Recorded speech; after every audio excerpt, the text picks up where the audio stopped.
Hello everybody. No videos for a while because there's nothing being worth videoing, but I thought I'd take a look at this amplifier which I've had for some years.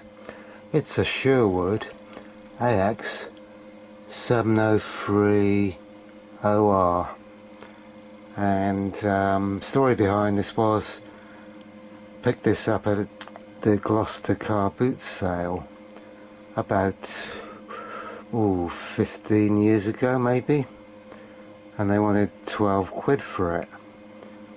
Wow, 12 quid for an amp like this is fairly cheap, and they assured me, as they always do, that it worked.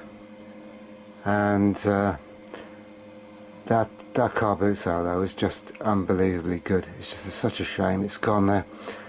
It was on the old cattle market site, and used to take a good hour to walk around it, and then I'd go back again, and just in case I missed something, for another hour's walk around.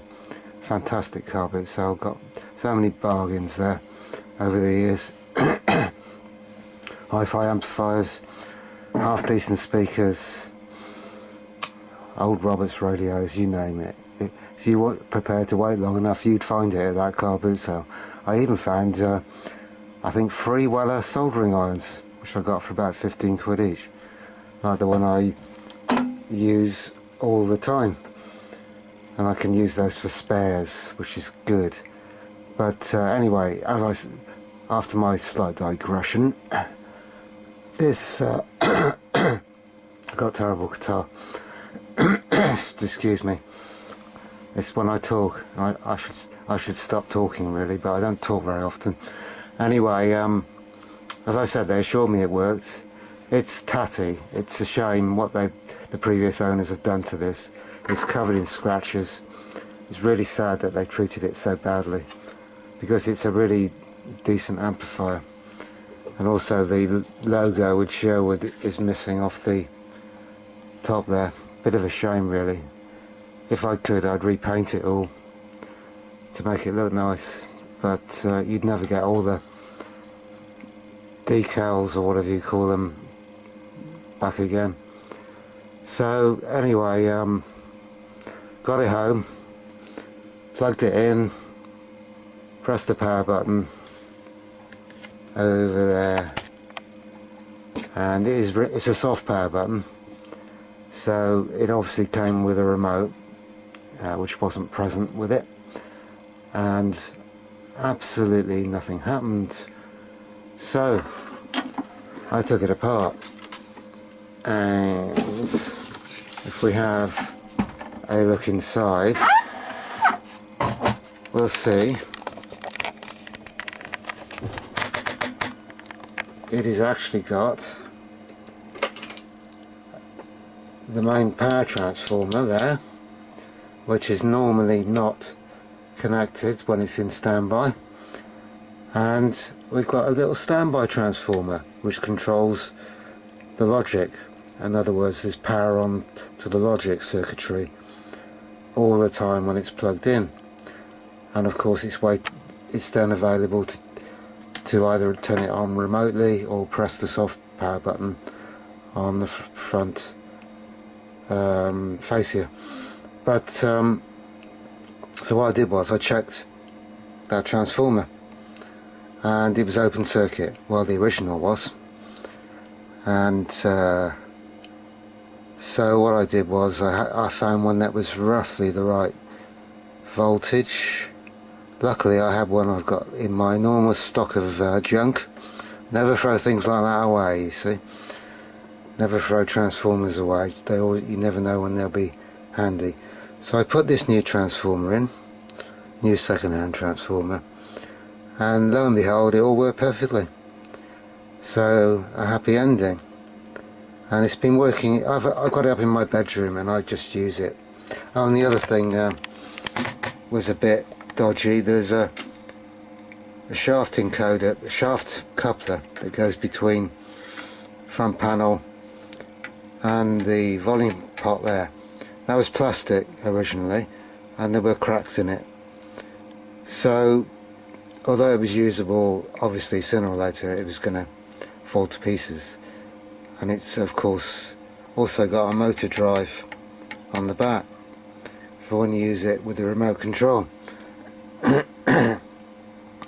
So I made a new shaft extension out of pieces of brass. I think I did a fairly good job, and it's always worked fine anyway.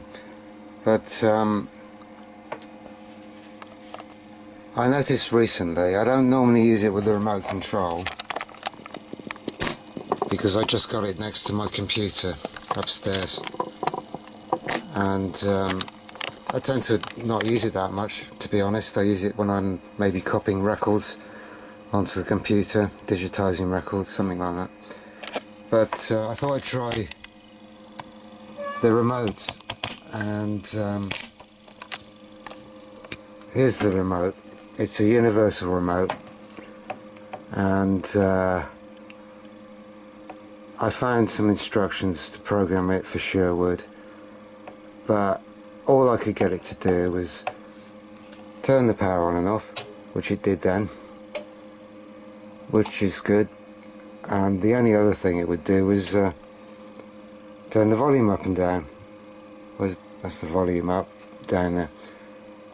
But when I tried it recently, I can hear the motor whizzing, but there is no sign of life from the actual potentiometer moving. So I wonder what's gone wrong with that, and how hard it would be to fix it. It's not essential, because to be honest, I usually just use it with this, but it'd be nice if I could fix it. Oh, by the way, before we get ahead of ourselves, having downloaded the service manual for this, it's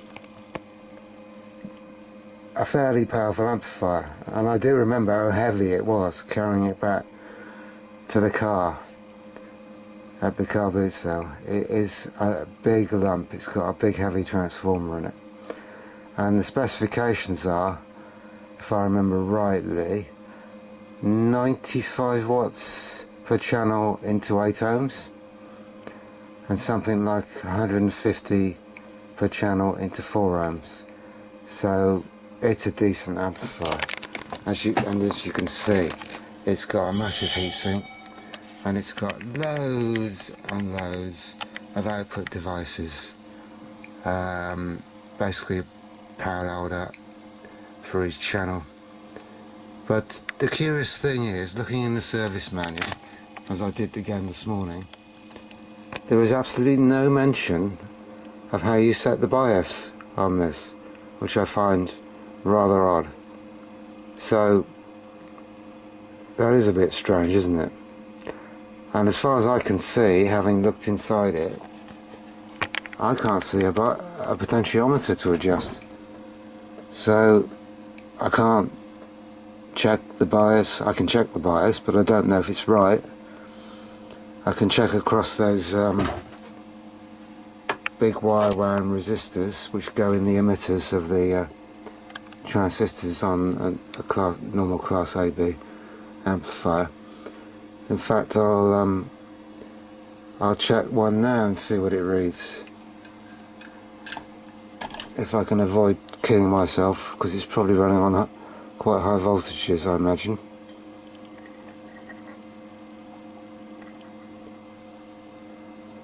Well, that's reading 3.9 millivolts.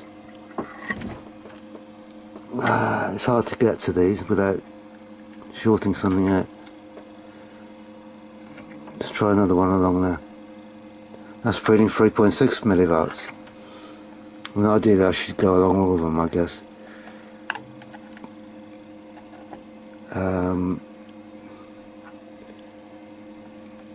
3.9 on that one. So let's say 3.9 millivolts, and the resistors are rated at 0.39 ohms.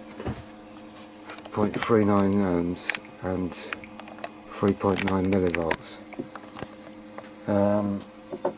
Let me just write that down.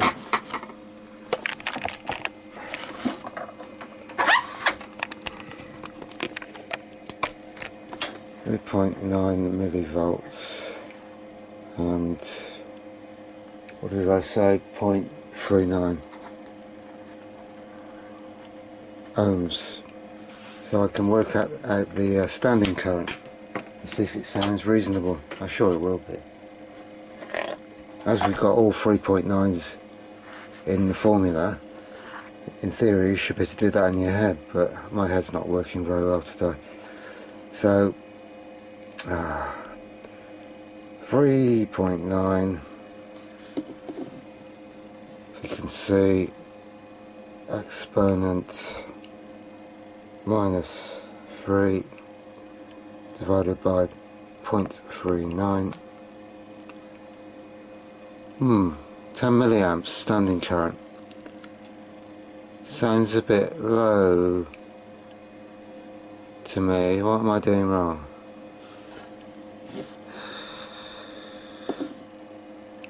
I would have expected a bit more than that. But it is what it is. I can't do much about that. I can't adjust it because there's no adjustments. So what I will do later is I will stick it on the distortion analyzer, and I'll get the figures off the service manual and see if it meets its specifications. I think it probably will be better than its specifications. I've noticed that with a lot of Japanese amplifiers, although I believe this was designed in America and it would be from the early 90s. But I've often noticed that they may specify they're rated at 95 watts and you'll get over 100. That's the way the Japanese did stuff, I guess. But I think what I'd like to do though is try and find out why that motor, although it's making a noise, which you may or not hear when I press the button. Certainly doing something, but it's not turning the what's his name around. It depends really how much hassle it's going to be to get this board out, I guess. Looks like it might be a fair bit of hassle. And then you've got to worry about this input selector switch, which is quite a clever idea really, running a piece of metal down with a plastic shield around it, and then the switch is over here. And while I'm in it, I'll just give it all a good spray with contact cleaner as well. So what's the capacitors it's got in it? It's got 8280 volt, so it's going to be quite a high voltage on the plus and minus supply. So I think I'll just pause this and see if I can see how hard it is to get this board out. Well, with a bit of hassle, a bit of a struggle, I got this whole unit out, and I wonder what that does there. Okay, so you can pull it apart, I guess. But anyway, there's the motor on the back. I'll stick some 12 volts on it. I think it'll probably be okay with 12.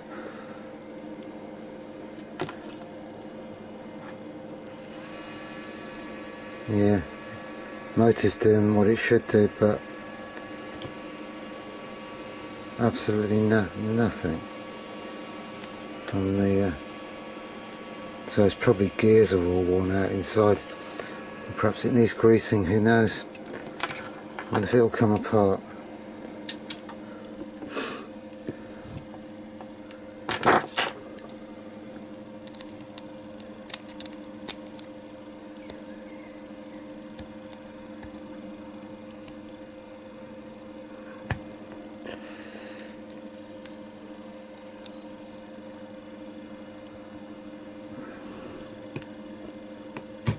Right, I've got it.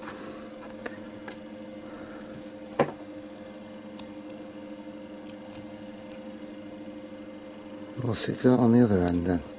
Oh yeah, that's that bit, isn't it?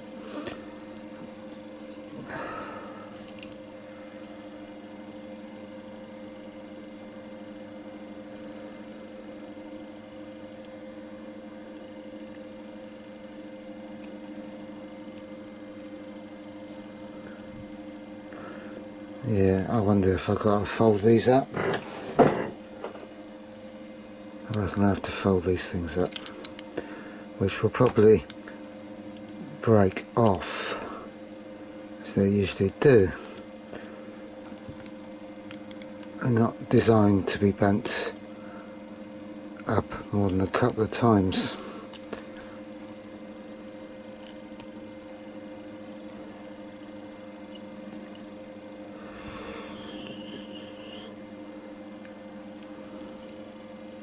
Ah, didn't see some more of them. Stupid me, I'm too tired.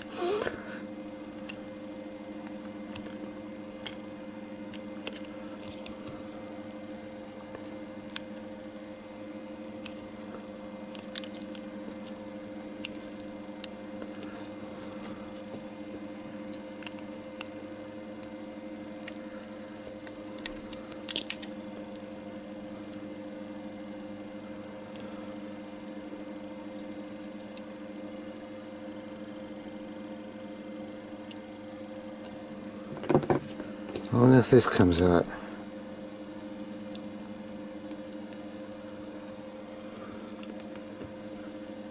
No, it doesn't want to come out. It must have some purpose.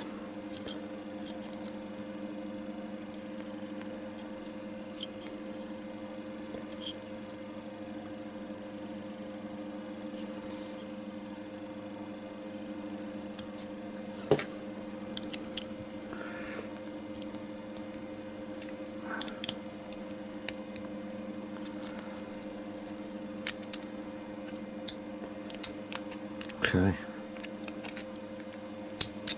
I hope those bits don't fall out.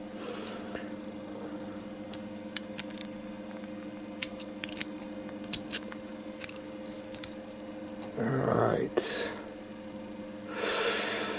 Gears. Nasty gears.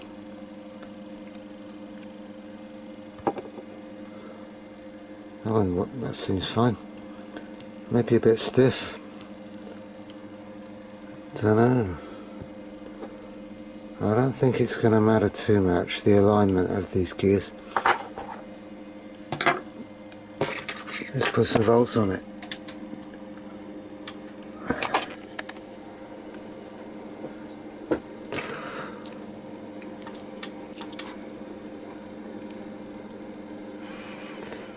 Gears are all working.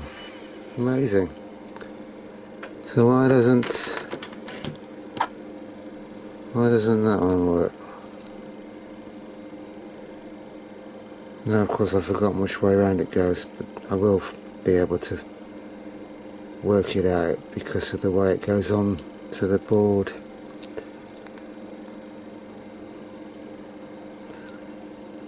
What should I do with it? Should I spray it with oil or WD-40? That is quite stiff, that is. I'm not sure it's supposed to be that stiff. Let me drop some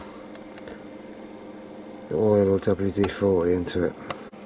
Here's my WD-40 in a water bottle. Because I lost all the pressure, but I still had some left in the can, so I had to cut the can opener open because I'm not going to waste WD-40. And of course it pulls out, as you'd expect.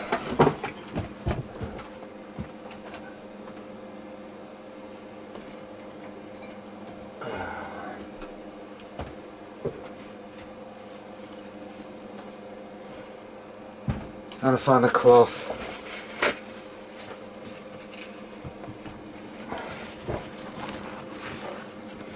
What I want to do, get some of that into there.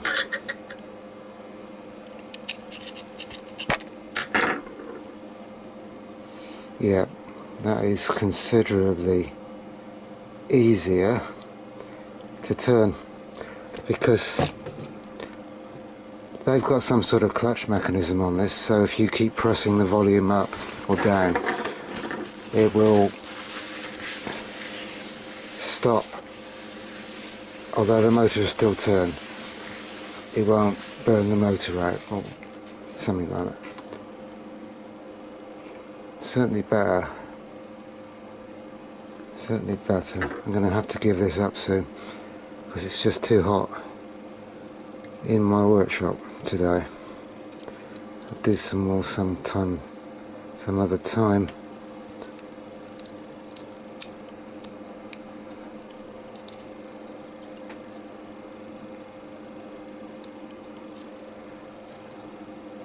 Getting all them things to line up is always a hassle.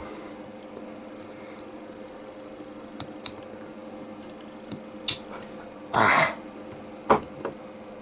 Nearly got me. Nearly blood, not quite. Blood and WD-40 mixed together. Right, let's see what it does now. It'd be a miracle if it works. No, of course it doesn't.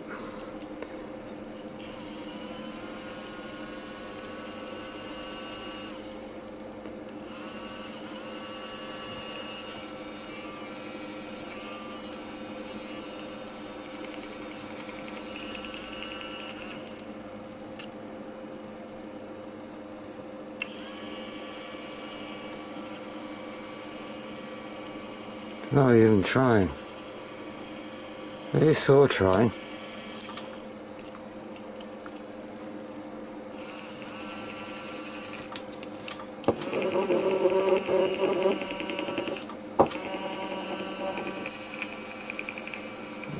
It's not really.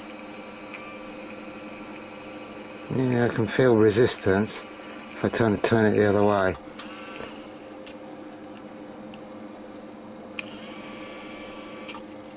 I think it needs soaking in WD-40, so I'm going to do that and do some more tomorrow. Okay, after getting WD-40 all over me and all over this, it seems to be more or less reliable. This one way, reverse works too. Still a bit stiff though. When you try and turn it manually, it's really quite stiff, but I'm going to leave it for now. I think it'll probably free up a bit more in the next few hours. So it's all back together, and a lot of hassle for probably not worth the effort, but let's give it a try anyway. As you can see, the little LED on there, that's going round all the way around to the end. Then I'll go back. And I think it's reasonably reliable, so in fact you can call that a fix. So I'm now going to just do a few audio tests on it and wrap this up because it's getting too long a video as usual. Okay, let's do some final tests on this amplifier before I put it back where it belongs. And the specifications are roughly 90 watts into 8 ohms, although it did say nominally 87, whatever. 155 4 ohms, and THD at 1 kilohertz, 0.02% at 87 watts for some strange reason. So that's what we'll do with it. So I've now got it set up. Usual setup, I've just got both channels being driven from my signal generator and 8 ohm dummy load, which I shall reconfigure for 4 ohms by shorting out one of the resistors later on. So we go over now to the scope, and I don't need to get in there really accurately because we just want to see where it's clipping. So signals on from the generator, take this volume up and see where it clips. Okay, it's about there. We go up to the audio analyzer quickly because I don't like running it, and we're running the audio analyzer's measuring watts into 8 ohms. See if I can get that to clip a bit more. Right, that's the absolute maximum, 115 watts. Well, that's not too bad, is it, for something that's rated at 90 watts into 8 ohms. So as I said before, the Japanese do tend to underrate their amplifiers by a bit, but of course the difference between 100 and whatever it was and 90 is negligible. You wouldn't notice that in practice. Anyway, I'm just going to reconfigure for 4 ohms. So I've now shorted out 2 of the resistors because it's 3.9 actually ohms in series to give 8, but so it's now set up for approximately 4 ohms. So we'll go over to the scope again.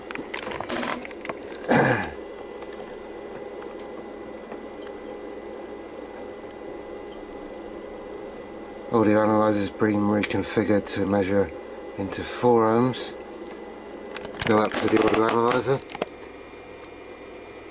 Just go up a little bit more. That's it.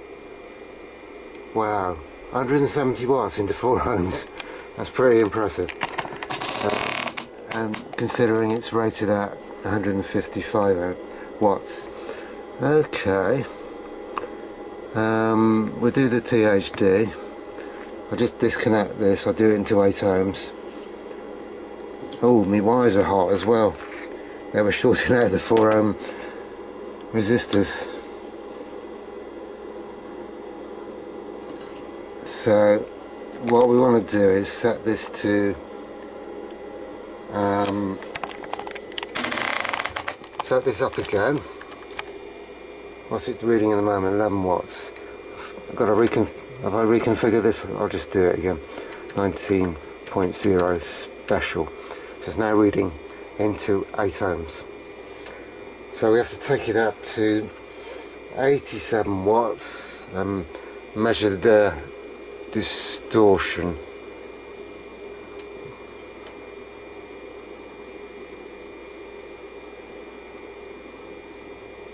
Difficult to get it exactly right, but let's call it that. Distortion, DHD, 0.1%. Well, that is not quite as good as it's quoted. It's quoted at 0.02%, but to be fair to it, it's an old amplifier. Maybe it needs new capacitors, who knows what it needs, but I'm fairly happy with that. Now if I turn it down now a fair bit, you see it drops considerably. So that's 0.03%, that's nearer what it should be, and 19.0, that's 27 watts output. So I'm happy enough with that anyway. How often do you want to run the amplifier at 90 watts output? 2 or 3 watts is enough for me most of the time. And one thing I did want to look at though was because of not being able to adjust the bias. I'm sorry about all the creaking, it's just my hideous, what's its name, camera mounting thing. I know we're getting a bit of reflections on the screen, but because I wasn't able to verify those bias settings were right, I'd like to see if there's any crossover distortion, and I think that's most apparent at lower levels really. So I take the volume right down and I can see absolutely no crossover distortion. Maybe the slightest little bit. Yeah, there might be just the slightest little wiggle, but barely. Yeah, there it is. But it's so minute, I can barely see it. Okay, I'm happy with that. I think the last test I'll do is a frequency response. I'll set it up for about 10 watts and do a frequency response test. All it says in the spec is 20 hertz, 20 kilohertz. It doesn't really give you anything else other than that. Okay, so what I've done now is I've set it to roughly 10 watts output, and I put it into log mode, so it's using 1 kilohertz as its reference, 0 dB. So I've set all the controls to flat and turn the loudness off. So if I go down to 20 hertz,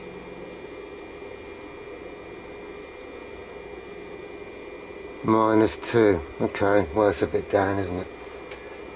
30 hertz. Bloody phone. So, where were we before we were rudely interrupted? 30 hertz, yeah. Getting better. 40 hertz, even better.